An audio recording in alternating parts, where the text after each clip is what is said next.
한번 우리 같이 생각을 해보길 원합니다. 우리에게 있어서 성전은 어떤 의미입니까? 직관적으로 생각했을 때 이 성전은 하나님께 예배를 드리는 곳이다, 이렇게 설명을 할 수 있을 것입니다. 하나님께 예배를 드린다라는 것은 또한 하나님을 경배하고 높이고 그리고 찬양하는 것이라고 볼 수가 있습니다. 여러분, 그렇다면 이 성전에서 가장 중요하고 모든 것의 중심이 되는 분은 과연 누구이실까요? 바로 하나님입니다. 그 어떤 것이 우리 앞에 있다고 할지라도 이 성전에서 하나님과 비할 수 있는 것은 없습니다. 우리들 마음속에서 성전을 생각할 때 이 성전은 어떤 의미가 있는 곳인지, 그리고 그 성전에서 우리가 가장 귀하게 바라야 할 것인지 무엇인지를 생각하면서 오늘 말씀을 다시 한번 좀 깊게 나눠보려고 합니다. 마가복음 11장은 예수님의 예루살렘 입성으로 시작을 하고 있습니다. 이 입성식 가운데 예수님께서는 사람들의 엄청난 환대를 받으면서 예루살렘으로 들어가셨고, 가장 먼저 그 발걸음을 성전으로 향하고 계십니다. 그 다음에 성전에 도착하신 예수님께서는 이 사람들 앞에서 굉장히 충격적인 일 한 가지를 행하십니다. 오늘 본문에서 우리가 함께 읽은 것처럼 이 성전 안에서 이 매매하는 자들과 돈을 환전하는 사람들의 그 상을 뒤엎으시는 것입니다. 물론 이 사람들이 성전에서 이 돈을 받고 물건을 판매하고 그리고 그 돈을 환전해 주는 것, 그것은 굉장히 잘못된 일임이 분명합니다. 하지만 그 어느 누구도 그 모습을 보면서 거의 몇십 년, 몇백 년에 이르는 그 시간 동안 그것이 잘못이다, 이것을 없애야 한다라고 이야기하는 사람들이 없었으며 적극적으로 그것에 대항하는 사람조차 있지 않았습니다.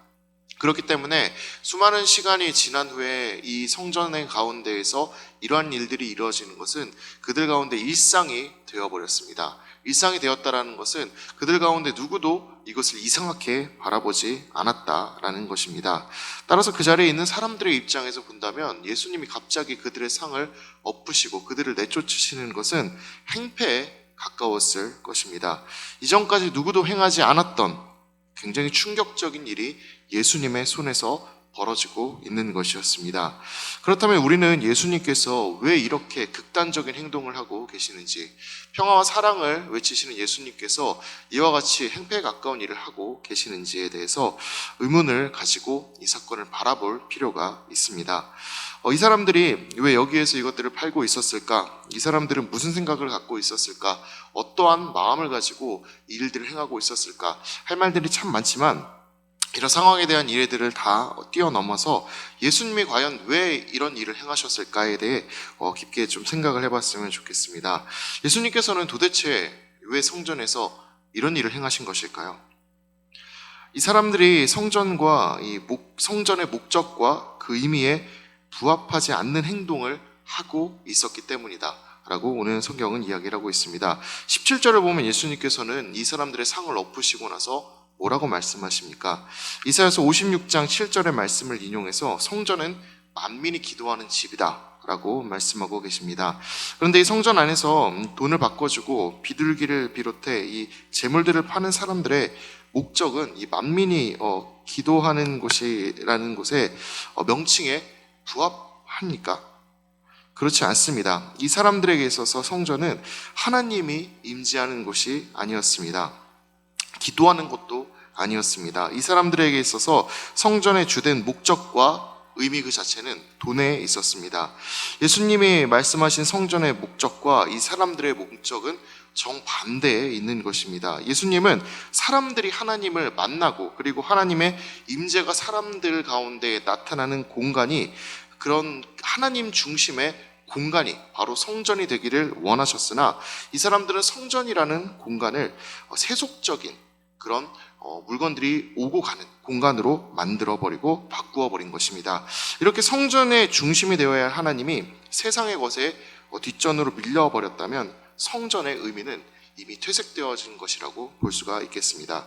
그런 성전에서 하나님이 뒷전으로 밀려 난 이런 현 상태의 모습이 맞는 것일까요? 아니면 이 세상의 것들을 가지고 들어와 그렇게 하나님을 중심에서 밀어낸 그 사람들이 떠나는 것이 맞을까요? 여러분 어떻게 생각하시나요? 이 사람들이 떠나는 게 맞을까요? 아니면은 하나님이 그 영광과 그리고 하나님이 중심이 된 그 신앙이 그 자리에서 잠시 자리를 비켜주는 게 맞을까요? 하나님이 중심이 된 그 자리를 지켜내고 그 자리를 비집고 들어와 세속적인 것들을 그 안에서 가지고 들어왔던 그 사람들을 내쫓아내는 것이 맞는 것입니다. 예수님께서는 그렇게 생각하시고 또 그것을 행동으로 보여주신 것입니다. 여러분, 이 상황 속에서 그렇기 때문에 우리는 한 가지 사실을 다시 한번 생각해 볼 수 있습니다. 하나님이 성전의 주인 되신다라는 것입니다. 절대 그 자리를 넘어서는 어떤 것이 있어서는 안 된다. 그것을 우리는 알 수가 있습니다. 심지어 하나님께 드리는 제사, 우리식으로 말한다면 예배를 할 수 있겠죠. 이 제사를 할지라도 그 자리를, 하나님의 자리를 절대로 넘어설 수는 없습니다. 오해를 하시고 듣지 않으시면 좋겠습니다. 예배가 중요하지 않다는 게 아니라 예배는 당연히 우리가 하나님께 드릴 수 있는 최고의 경배이며 하나님이 기뻐 받으신다면 우리에게도 무엇과도 바꿀 수 없는 최고의 기쁨이 됩니다. 당연히 예배에 참여하고 예배를 사모하고 그리고 예배에 가장 좋은 것을 드리는 것을 저는 권장합니다. 하지만 우리의 이 모든 예배보다 하나님이 더 크신 분이다 라는 것을 우리가 기억하고 있어야 한다는 것입니다. 예배의 주인 역시 하나님이 되어야 합니다. 이 예배를 통해 우리가 알고 만나고 돌아가야 할 분도 하나님이십니다. 그렇다면 다른 부가적인 것들은 우리에게 있어서 그 중심에서 벗어나고 그리고 그것에 큰 신경을 쓰지 않아도 된다는 것입니다. 그러나 우리들은 이 부가적인 것들에 얼마나 큰 신경을 쓰고 살아가고 있습니까? 그리고 그것들에 얼마나 많은 마음을 빼앗기고 그리고 그것들을 우리들의 삶의 중심에 두고 있습니까? 우리는 한번 돌이켜 봐야 할 필요가 있습니다. 제가 한번 이야기 드렸던 적이 있는 건데 다시 한번 이 자리에서 말씀드리면 친구 교회의 이야기가 있습니다. 제 친구의 이 교회는 한승민 전도사님 예전 교회 이야기입니다.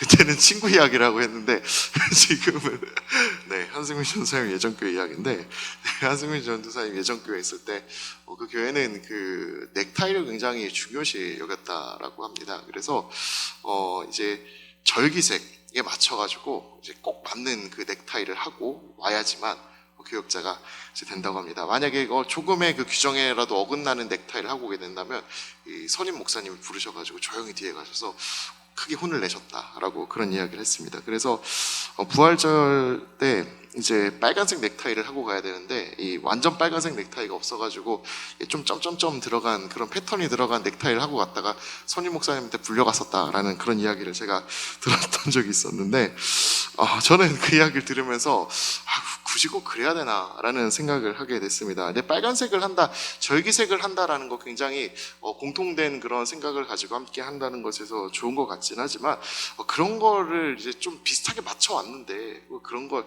이제 패턴 없는 정확한 빨간색을 가져오지 않았다 그래가지고 혼내는 것, 이런 거는 저는 부가적인 것에 더 신경을 쓰는 것이 아니었나라는 그런 생각을 하게 됐습니다. 여러분들이 생각하고 보실 때는 어떠하신가요?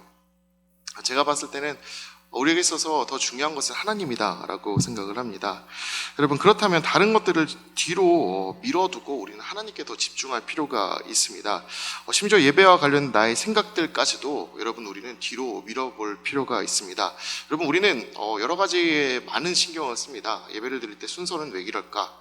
때로는 찬양을 왜 저렇게 하고 있을까? 왜 이런 찬양을 고르고 왜 저렇게 찬양을 부르고 있을까도 고민을 하고, 심지어는 그 이제 교역자들의 외모에 대해서도 신경을 씁니다. 머리가 달라졌네?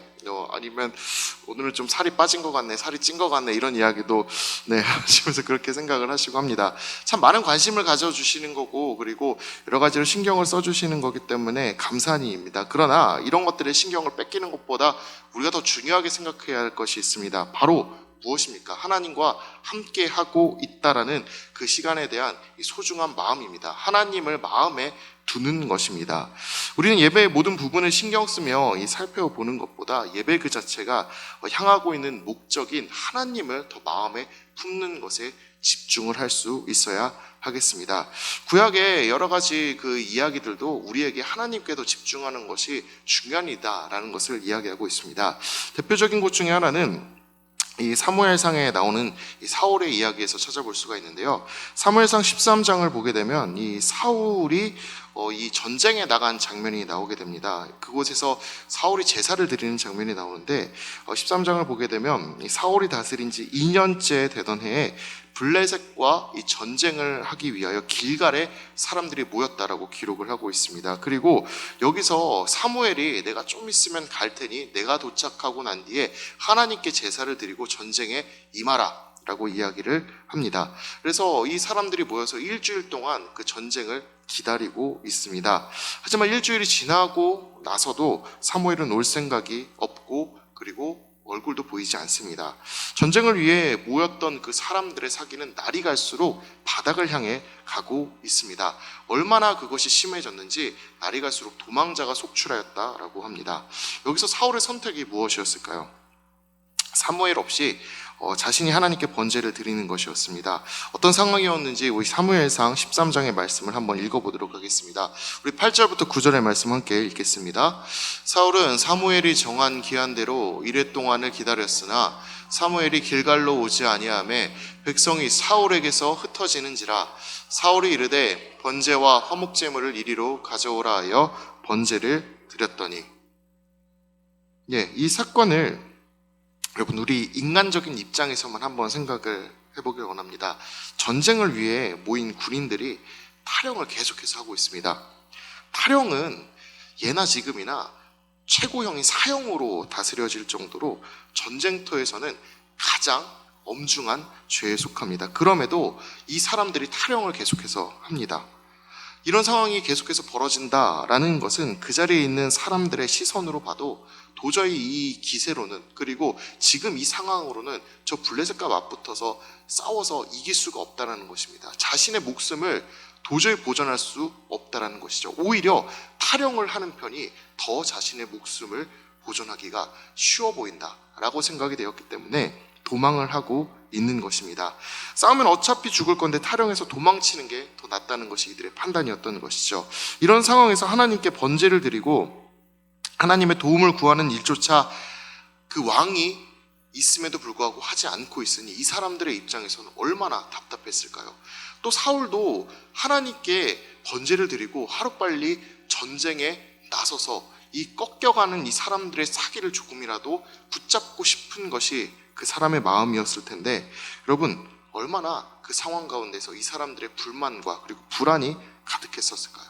여러분 이런 상황을 생각을 해봤을 때 사울이 한 행동은 이 불안과 불만에 찬 군인들의 마음을 돌리는 데 있어서 매우 좋은 행동이 될 수 있었을 것입니다. 그 분위기와 그리고 그 기세를 바꿀 수 있는 좋은 행동이었던 것이죠.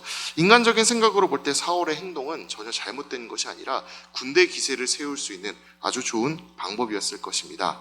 이어지는 사울의 변명 또한 이것을 말하고 있습니다. 우리 10절과 12절의 말씀도 함께 읽어보도록 하겠습니다. 번제 드리기를 마치자 사무엘이 온지라. 사울이 나가 맞으며 문안하매 사무엘이 이르되 왕이 행하신 것이 무엇이냐 하니 사울이 이르되 백성은 내게서 흩어지고 당신은 정한 나라에 오지 아니하고 블레셋 사람은 믹마스에 모였음을 내가 보았으므로 이에 내가 이르기를 블레셋 사람들이 나를 치러 길갈로 내려오겠거늘 내가 여호와께 은혜를 간구하지 못하였다 하고 부득이하여 번제를 드렸나이다 하니라. 사울은 이 상황을 좀 타개하기 위하여 그리고 내가 하나님께 간구하지 못한 부분이 있어서 번제를 먼저 드렸다라면서 변명을 하고 있습니다. 하지만 이 행동에 대해서 하나님께서는 사무엘 선지자를 통하여 명확하게 이렇게 말씀하고 계십니다. 이어지는 13절의 상반절 말씀만 같이 한번 읽어보도록 하겠습니다. 사무엘이 사울에게 이르되 왕이 망령되이 행하였도다. 왕이 왕의 하나님 여호와께서 왕에게 내리신 명령을 지키지 아니하였도다. 왕이 여호와의 명령을 어겼습니다.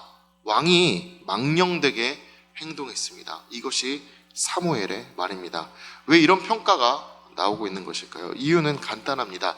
사울이 드린 번제는 겉으로는 문제 하나 없었을 것입니다. 하지만 하나님이 중심이 아니라 싸움이 그리고 자신이 중심이 된 제사를 드린 것이기 때문입니다. 좀 더 생각해보면 이 사울 왕이 드린 그 번제의 그 자체에는 문제가 없었을 것입니다. 아마 형식상으로도 그렇고 절차상으로도 그렇고 사울이 드린 제사에는 큰 문제가 없었을 것입니다. 전쟁에 앞서서 하나님께 번제를 드린다는 그 모습으로도 그렇고 그 방법도 사무엘이 하는 것과 크게 다르지 않았을 것입니다. 그 모습만 보면 일반적인 제사의 형식과 같았을 것입니다. 하지만 그 번제의 겉모습이 중요한 것이 아닙니다. 그 내용이 이미 온전히 하나님을 향해 있지 않은데 어찌 올바르다 할 수 있겠습니까? 하나님은 자신이 중심이 되지 않고 인간적인 욕심이 앞서서 행해진 이 제사에 대해서 사울을 크게 혼내고 계시는 것입니다. 문제는 사울이 이렇게 한번 하나님께 크게 혼이 났습니다. 그럼에도 불구하고 달라지지 않았다는 것입니다. 사무엘상 15장을 넘어가 보면 그 뒤에 일이 나오는데 하나님께서 이 아말렉을 진멸시키라 말씀하시는 장면이 나옵니다. 사울은 이 명령을 듣고 이 전쟁터로 향합니다. 그러나 하나님의 명령을 반만 지킵니다. 어떤 상황인지 우리 15장 8절에서 9절 말씀 함께 읽어보도록 하겠습니다. 아말렉 사람의 왕 아각을 사로잡고 칼날로 그의 모든 백성을 진멸하였으되 사울과 백성이 아각과 그의 양과 소의 가장 좋은 것 또는 기름진 것과 어린 양과 모든 좋은 것을 남기고 진멸하기를 즐겨 아니하고 가치 없고 하찮은 것은 진멸하니라. 노력할 만한 가치가 있는 것은 살려서 그대로 가지고 오고 그리고 그럴 만한 가치가 없는 모든 것들은 진멸하였다라고 이야기를 합니다. 자신의 뜻대로 선별적인 진멸을 행한 것이죠. 하나님의 명령을 어긴 것입니다. 그리고선 그것을 나무라는 사무엘 앞에서 다음과 같이 비아냥대며 멸할 것 중에서 가장 좋은 것으로 길갈에서 당신의 하나님 여호와께 제사하려고 양과 소를 끌어왔나이다 라고 이야기하고 있습니다.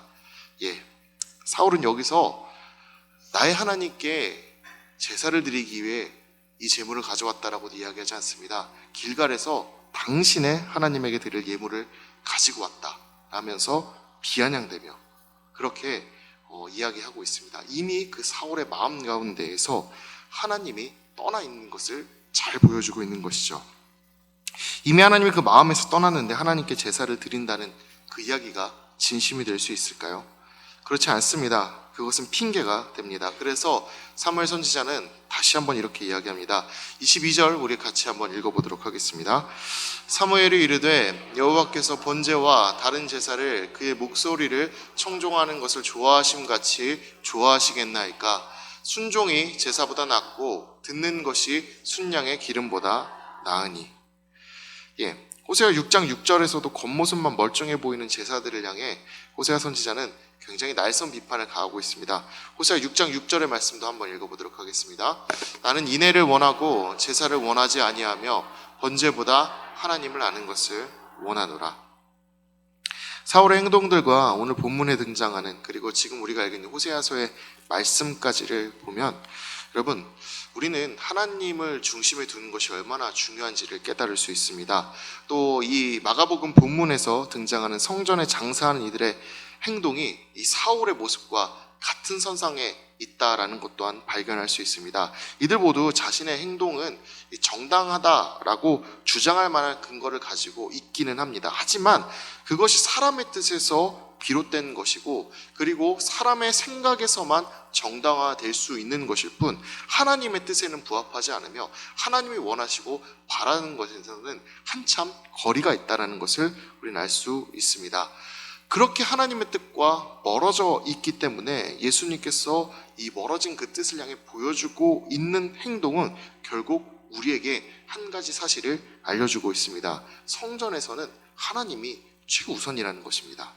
번듯해 보이는 것으로 겉을 치장하고 여러분 우리가 그렇게 아주 좋은 것을 드린다라고 말을 하고 있다 할지라도 그 안에 다른 마음을 품고 있다면 하나님이 중심이 되지 않았다면 잘못된 것이고 때로는 그것을 갈아엎고 하나님만을 생각하도록 우리들이 완전히 새로운 길로 나아가고 그리고 우리의 생각과 뜻과 그리고 방향을 바꾸어야 한다라고 알려주고 계시는 것입니다.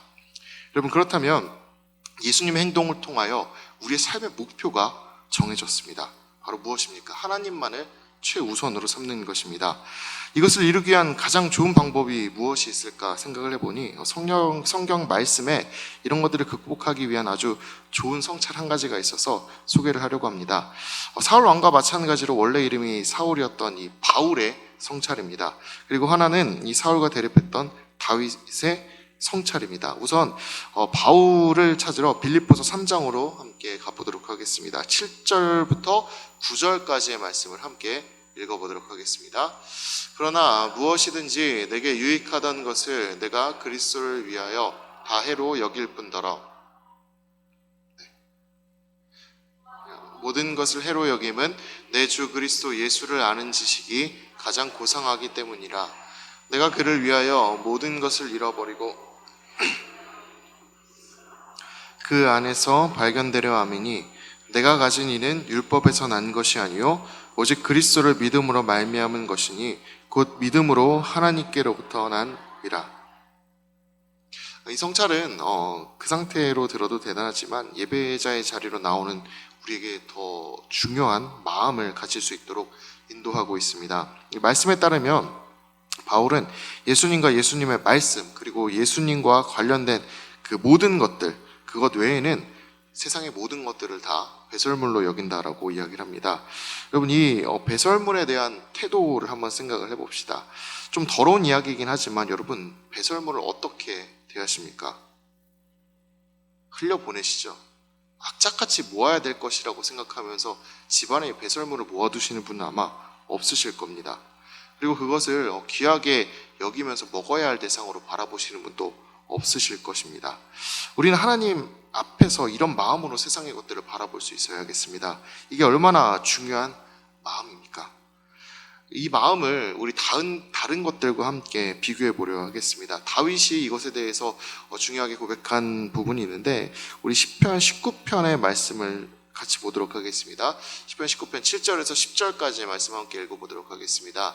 여호와의 율법은 완전하여 영혼을 소성시키며 여호와의 증거는 확실하여 우둔한 자를 지혜롭게 하며 여호와의 교훈은 정직하여 마음을 기쁘게 하고 여호와의 계명은 순결하여 눈을 밝게 하시도다. 여호와를 경외하는 도는 정결하여 영원까지 이르고 여호와의 법도 진실하여 다 이루오니 금 곧 많은 순금보다 더 사모할 것이며 꿀과 송이꿀보다 더 달도다. 이 시편은 다윗의 시입니다. 여기서 다윗은 여호와의 율법과 증거, 교훈과 계명, 경외하는 도, 법 이것들이 곧 금보다 더 사모할 것이며 송이꿀보다 더 달다라고 이야기를 하고 있습니다. 우리가 가치 있게 여기는 것들 중에서 이런 이 금보다 이 꿀보다 더 좋은 것이 무엇이 있을까요? 아마 다윗이 바라봤을 때 이것이 먹을 것 중에서는 가장 좋은 것, 그리고 사람이 가질 수 있는 것 중에서는 가장 좋은 것이라 생각하고 금과 꿀의 비교를 했을 것입니다. 그러나 이런 것들보다 하나님께서 주시는 율법과 증거, 교훈과 계명, 경외하는 도와 그 법들이 더 중요하다라고 이야기를 하고 있습니다. 여러분, 만약 여러분 앞에 금이 있다라면 어떻게 하시겠습니까? 금이 땅바닥에 떨어져 있다면 어떻게 하시겠습니까? 당장 주머니에 주워서 넣으시겠죠. 여러분, 맛있는 음식이 있으시다면 어떻게 하시겠습니까?